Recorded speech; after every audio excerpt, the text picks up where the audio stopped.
picked this time of day because tons of bird activity, first of all.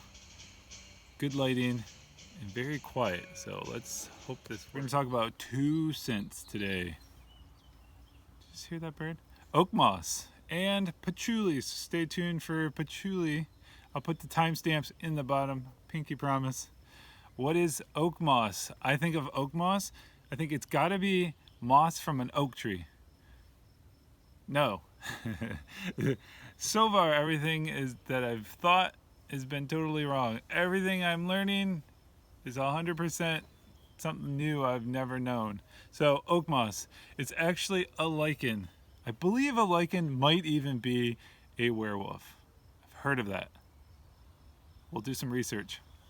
But a lichen is actually a symbiotic relationship between two different between plant and fungus.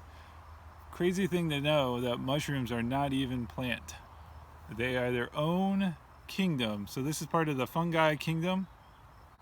Funny joke is, why does the mushroom keep getting invited to the party? Because he's a fungi. It's a green to a greenish white color to a greenish yellow color, and I've even seen where it said there's a blackish color. It also depends on whether it's wet or dry. It's also a rough to a rubbery texture depending on whether it's wet or dry. It grows in clumps. It's a flat strap-like structure, and it sort of resembles deer antler. So that should help you put a picture in your brain. It's found in temperate mountain areas in places like northern hemisphere, France, Portugal, Spain, North America, and Central Europe, flourishing in unpolluted air. So a lot of these scents we're talking about, they seem to be going away due to environmental issues. Not that this one's going away, but it's not as great, I guess. Where is it found? It is commonly found on the trunk and branches of oak and other similar type trees in the area that an oak tree would grow. If it does grow on a pine tree, it's got a completely different smell. We'll get to that. It was popularized in the 1917, not that long ago, in perfumes, but it actually goes back hundreds of years. It's used as a base note or a fixative or sort of an anchor for other scents or aromas. So if you put this one on and you mix this one in with your perfume, it actually helps your other scents fix to your skin and have longer staying smelling power. What does it smell like? There is a video online that describes it as like a buttery smell, and if you were to take grass, bark, and leaves and puree them together, it kind of has that sort of a smell. Sort of like nature's trail, I would guess.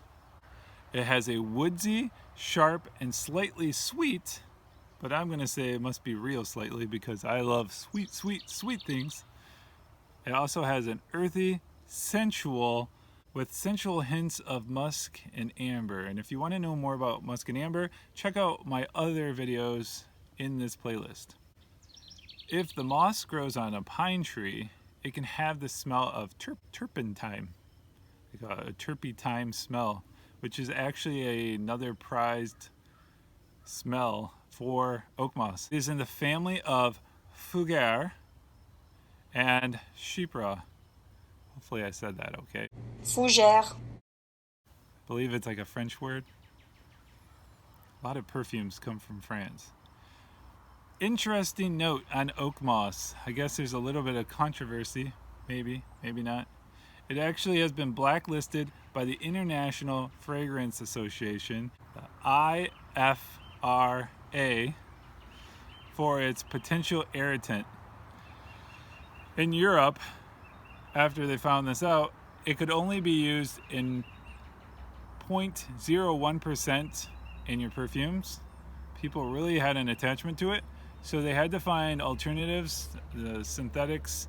They would even use They were actually able to use oak moss without the irritants by going in and stripping out the part that would be irritant and keeping most of the rest of the oak moss.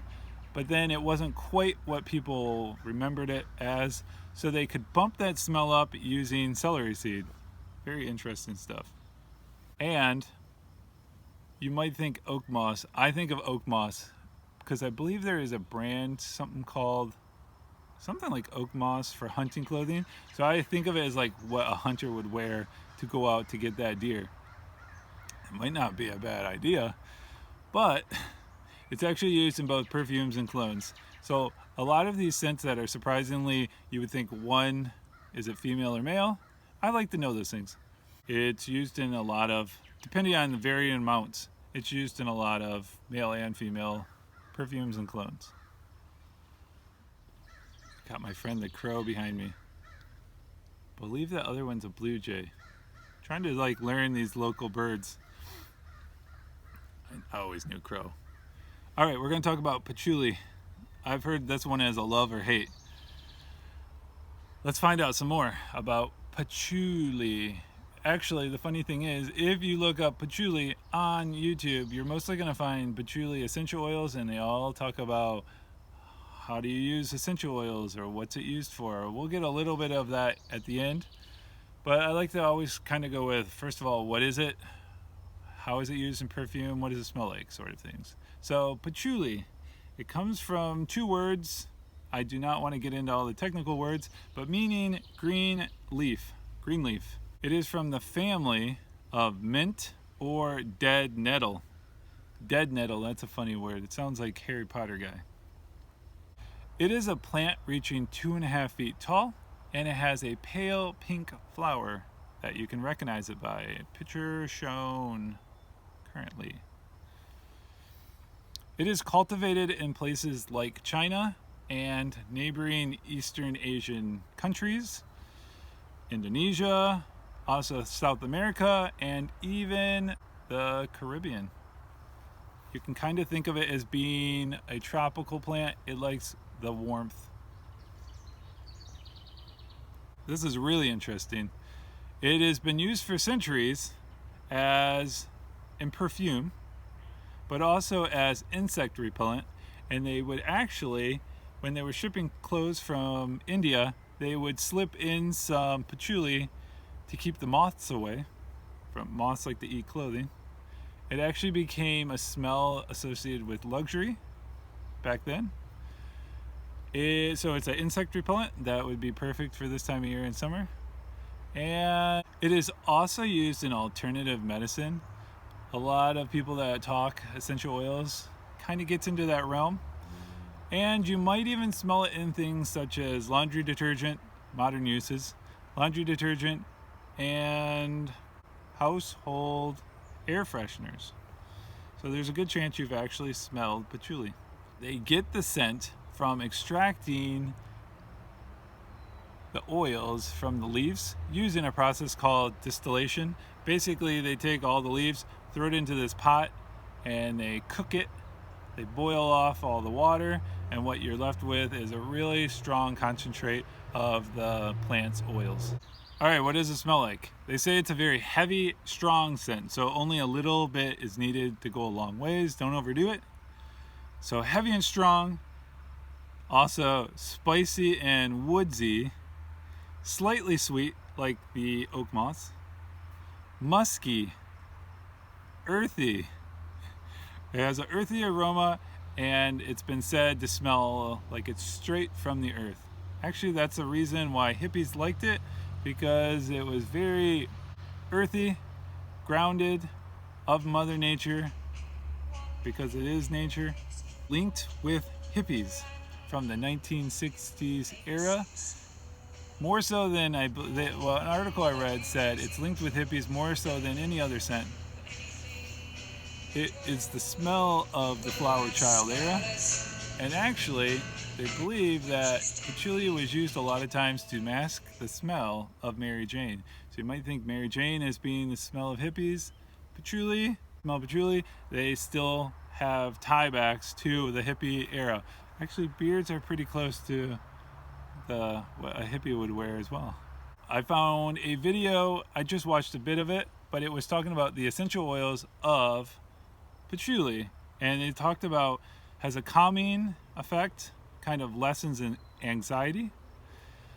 I've heard that about other earthy smells. Kind of earthy is grounding, it's the ground, so it has a calming effect.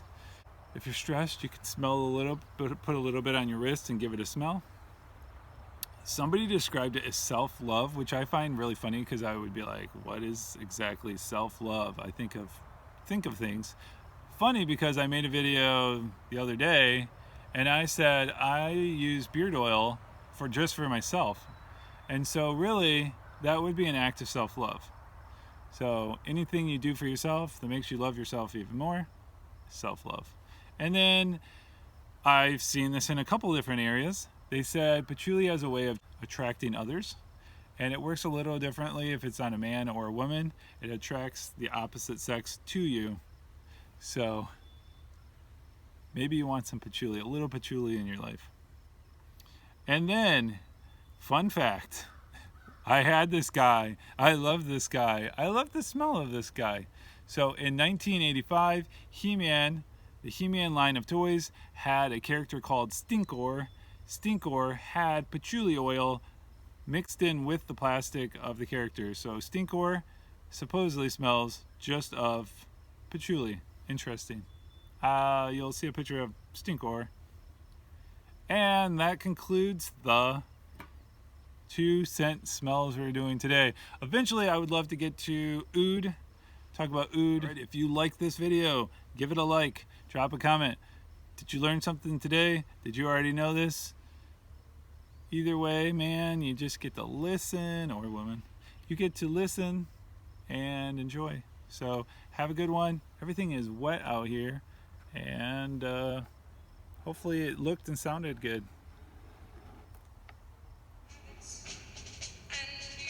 This is my outro, getting some outro. It grows in clumps. It's a flat stripe. It grows in clumps. It's a flat strap. Grows in clumps. It's a flat. I can't say it.